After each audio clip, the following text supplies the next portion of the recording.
اعوذ باللہ من الشیطان الرجیم، بسم اللہ الرحمن الرحیم۔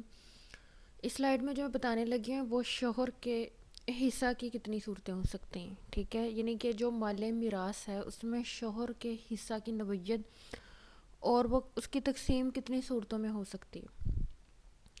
اگر فوت ہونے والی کی اولاد ہے تو شوہر کو 1/4 حصہ ملے گا، یعنی کہ اگر بیوی کی ڈیتھ ہوئی ہے، ٹھیک ہے، اور اس کی اولاد بھی ہے یعنی کہ بچے ہیں، تو شوہر کا حصہ 1/4 ہوگا، اور اگر فوت ہونے والے کی اولاد نہیں ہے تو شوہر کو 1/2 حصہ ملے گا، یعنی کہ آدھا مال شوہر کے پاس چلے جائے گا اس صورت میں جب کہ یہ جوڑا تھا یہ ایشو لیس تھا۔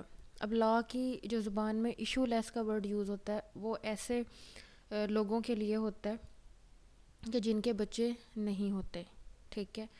تو کہنے کا مقصد یہ آتا ہے کہ اس صورتحال میں جو شوہر ہے وہ بیوی کا آدھا مال لے جائے گا حصہ میراث کے طور پر۔ تو اس سلائیڈ میں یہ بتانا تھا شوہر کے حصہ کے حوالے سے، جو کہ معلومات فراہم کر دی گئیں۔ تو السلام علیکم ورحمۃ اللہ وبرکاتہ۔